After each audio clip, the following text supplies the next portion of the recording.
ബഹുമാനപ്പെട്ട വൈദികരെ, പോരുക്കര കോളേജിലെ അധ്യാപകരെ, പോരുക്കര കോളേജിൽ നിന്നും പടിയിറങ്ങുന്ന വിദ്യാർത്ഥി സുഹൃത്തുക്കളെ, മാതാപിതാക്കളെ, സഹോദരീ സഹോദരന്മാരെ. നിങ്ങൾക്ക് കൈകളുണ്ട്, എന്നാൽ എനിക്ക് കൈകളില്ല. നിങ്ങൾക്ക് കാലുകളുണ്ട്, എന്നാൽ എനിക്ക് കാലുകളില്ല.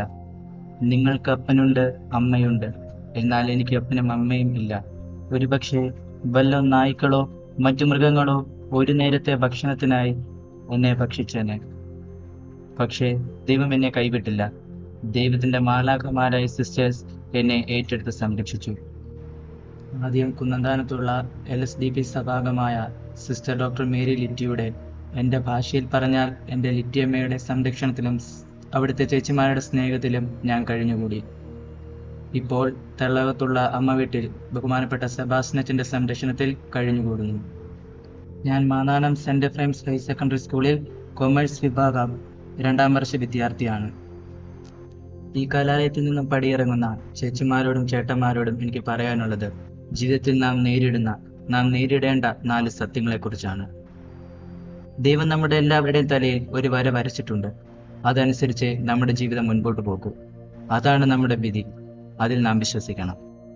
ഒന്നാമത്തെ സത്യം നമ്മുടെ ജനനമാണ്. നമ്മൾ ഓരോരുത്തരും ഇന്ന വർഷം, ഇന്ന മാസം, ഇന്ന ദിവസം, ഇന്ന സമയത്ത്, ഇന്ന സ്ഥലത്ത്, ഇന്ന മാതാപിതാക്കളിൽ നിന്ന് ജനിക്കുന്നു അല്ലെങ്കിൽ ജനിച്ചു എന്നുള്ളത് ദൈവനിശ്ചയമാണ്. എന്നെ എന്തുകൊണ്ട് അംബാനിയുടെ മകനായി ജനിപ്പിച്ചില്ല എന്ന് പരാതിപ്പെടുവാൻ നമുക്ക് ആർക്കും അവകാശമില്ല. എന്നെ എന്തുകൊണ്ട് കൈയും കാലും ഇല്ലാത്തവനായി സൃഷ്ടിച്ചു എന്ന് പരാതിപ്പെടുവാൻ എനിക്ക് അവകാശമില്ല. കാരണം ഇതെന്റെ തലവരെയാണ്. ഇത് നാം സ്വീകരിക്കണം. രണ്ടാമത്തെ സത്യം നമ്മുടെ ജീവിതാന്തസ്സാണ്. നമ്മുടെ ജീവിതത്തിൽ നാം എങ്ങനെ ജീവിക്കണം, നമ്മുടെ ജീവിതത്തിൽ നാം എന്ത് ചെയ്ത് ജീവിക്കണം എന്നത് ദൈവനിശ്ചയമാണ്. ഇവിടെ ഇരിക്കുന്ന എല്ലാവരും ഡോക്ടർമാരായ, അല്ലെങ്കിൽ ഇവിടെ ഇരിക്കുന്ന എല്ലാവരും കർഷകരായ, അല്ലെങ്കിൽ ഇവിടെ ഇരിക്കുന്ന എല്ലാവരും അച്ഛന്മാരായ, ഡോക്ടർമാരുടെ പണി ആര് ചെയ്യും? കർഷകരുടെ പണി ആര് ചെയ്യും? സമൂഹത്തിന്റെ ആവശ്യമനുസരിച്ച് ദൈവം ഓരോരുത്തർക്കും ഓരോ ജീവിതാന്തസ്സ് നൽകുന്നു. അത് നാം സ്വീകരിച്ചേ പറ്റൂ. BCAക്കും BCOമിനൊക്കെ പഠിച്ച് നിങ്ങൾ പഠിച്ചതുമായി യാതൊരു ബന്ധവുമില്ലാത്ത ജോലിയിലായിരിക്കും ചിലപ്പോൾ പ്രവേശിക്കുക. അത് ദൈവനിശ്ചയമാണ്. അത് നിങ്ങൾ സ്വീകരിക്കാൻ പറ്റൂ. മൂന്നാമത്തെ സത്യം നമ്മുടെ വിവാഹമാണ്. നമ്മുടെ ജീവിതസഖിയായി ആര് വരും, നാം ആരുടെ കൂടെ ജീവിക്കണം എന്നുള്ളത് ദൈവനിശ്ചയമാണ്. നമ്മൾ എത്ര ബലം പിടിച്ചാലും അവരുമായുള്ള വിവാഹമേ നടക്കൂ. പുരുഷന് ദൈവം ജന്മം നൽകുമ്പോൾ അവന് വേണ്ടിയുള്ള സ്ത്രീയെ ദൈവം എവിടെയെങ്കിലും കരുതിയിരിക്കും. ഈ അടുത്ത കാലത്ത് തിരുവനന്തപുരത്തുള്ള ഒരു പയ്യൻ കണ്ണൂരുള്ള ഒരു സ്ത്രീയെ വിവാഹം കഴിച്ചു. അവന് തിരുവനന്തപുരത്തെ പെണ്ണ് കിട്ടാഞ്ഞിട്ടാണോ, അല്ലെങ്കിൽ അവനടുത്ത് ഏതെങ്കിലും ജില്ലയിൽ നിന്ന് പെണ്ണ് കിട്ടാഞ്ഞിട്ടാണോ? ഇഷ്ടപ്പെട്ടാലും ഇല്ലെങ്കിലും എന്റെ സഹോദരങ്ങളെ, ദൈവം നിശ്ചയിക്കുന്ന ആളുമായി മാത്രമേ നമുക്ക് ജീവിക്കുവാനാവൂ. നാലാമത്തെയും അവസാനത്തെയും സത്യം നമ്മുടെ മരണമാണ്. നാം എവിടെ എങ്ങനെ മരിക്കണമെന്നുള്ളത് ദൈവനിശ്ചയമാണ്. പ്രിയമുള്ളവരെ, ഇതാണ് നാം ജീവിതത്തിൽ മനസ്സിലാക്കേണ്ട, നാം ജീവിതത്തിൽ പഠിക്കേണ്ട 4 സത്യങ്ങൾ. ദൈവനിശ്ചയം പോലെ എല്ലാം നടക്കട്ടെ എന്ന് പറഞ്ഞ് വെറുതെ കുത്തിയിരിക്കുവാൻ നമുക്ക് അവകാശമില്ല. നമ്മുടെ കഴിവുകളും നമ്മുടെ ജീവിത സാഹചര്യങ്ങളും വളർത്തി നമ്മുടെ ജീവിതത്തെ മുൻപോട്ട് കൊണ്ടുപോകുമ്പോൾ ദൈവം തമ്പുരാൻ തന്റെ പദ്ധതി അനുസരിച്ച് നമ്മുടെ ജീവിതത്തെ നിയന്ത്രിച്ചുകൊള്ളും. നിങ്ങളെല്ലാവരും ഒത്തിരി സ്വപ്നങ്ങൾ കാണുന്നവരാകണം. നിങ്ങളുടെ ജീവിതത്തിൽ നിങ്ങൾക്ക് ഒരാളെ സഹായിക്കാൻ പറ്റുന്നുണ്ടെങ്കിൽ ഈ പ്രപഞ്ചം മുഴുവൻ നിങ്ങളുടെ സ്വപ്നം, നിങ്ങളുടെ ലക്ഷ്യം സാക്ഷാത്കരിക്കുവാൻ നിങ്ങൾക്ക് വേണ്ടി പണിപ്പെടുമെന്ന് പൗലോ കൊയ്ലോ പറയുന്നുണ്ട്. ഈ കുട്ടനാട്ടിൽ നിന്ന് സ്വപ്നങ്ങൾ കണ്ട് പ്രസിദ്ധനായ ആളാണ് നിങ്ങളുടെ നാട്ടുകാരൻ വിശുദ്ധ ചാവറയച്ചൻ. ഈ കോളേജിന്റെ പേരുകാരനായ പോരുക്കര തോമാച്ചൻ ഈ ചമ്പക്കുളംകാരനാണ്. പ്രസിദ്ധ സാഹിത്യകാരൻ തകഴി ശിവശങ്കരപ്പിള്ള ഈ UP സ്കൂളിൽ പഠിച്ചിട്ടുണ്ട്. അവർക്കൊരു സ്വപ്നമുണ്ടായിരുന്നു. ആ സ്വപ്നങ്ങളുടെ പിന്നാലെ അവർ പോയി.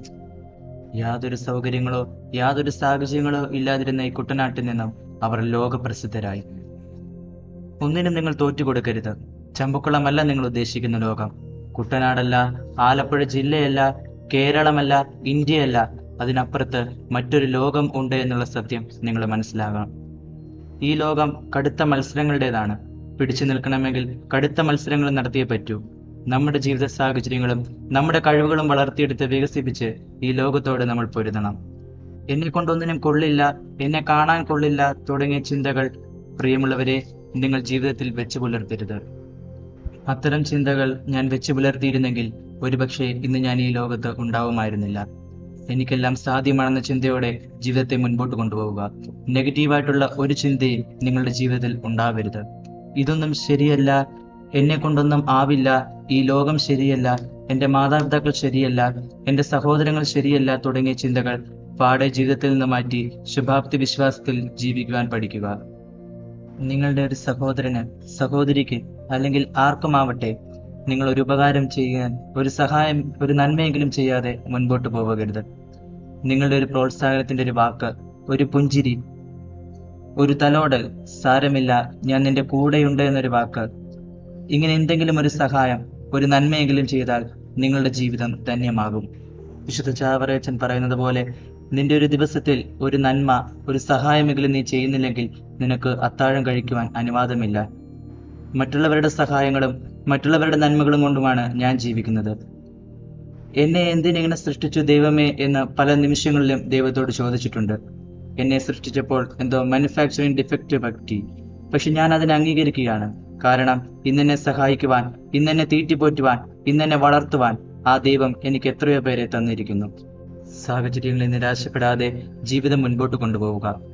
നമ്മളെ സൃഷ്ടിച്ച് നമുക്ക് ജീവൻ നൽകിയ നമ്മുടെ ദൈവം തമ്പുരാനോട് നമ്മൾ ജീവിക്കാൻ പഠിക്കുക. നിങ്ങളെ വളർത്തി വലുതാക്കിയ നിങ്ങളുടെ മാതാപിതാക്കളെ നിങ്ങൾ ഒരിക്കലും വിഷമിപ്പിക്കരുത്. നിങ്ങളുടെ ജീവിതം മറ്റുള്ളവരുടെ ജീവിതമായി കമ്പയർ ചെയ്യാതിരിക്കുക. നിങ്ങളുടെ ജീവിതം, നിങ്ങളുടെ കഴിവുകൾ, നിങ്ങളുടെ ജീവിത സാഹചര്യം, അവയിൽ കാലൂന്നി ജീവിതത്തെ മുൻപോട്ട് കൊണ്ടുപോകുവാനാണ് ദൈവം ആഗ്രഹിക്കുന്നത്. കൂടിയിരിക്കുന്ന എല്ലാവരുടെയും പേരിൽ എൻ്റെ ചേട്ടന്മാരോടും ചേച്ചിമാർക്കും 100 മേനി വിജയം ആശംസിക്കുന്നു, പ്രാർത്ഥിക്കുന്നു. നിങ്ങളെ കാണുവാനും നിങ്ങളോട് സംസാരിക്കുവാനും എനിക്ക് അവസരം തന്ന എന്നെ ക്ഷണിച്ച പ്രിൻസിപ്പൽ ബഹുമാനപ്പെട്ട ജോസി അച്ഛനോടും എൻ്റെ ഹൃദയം നിറഞ്ഞ നന്ദി അറിയിക്കുന്നു. ദൈവം എല്ലാവരെയും സമൃദ്ധമായി അനുഗ്രഹിക്കട്ടെ. Love you to all. Thank U.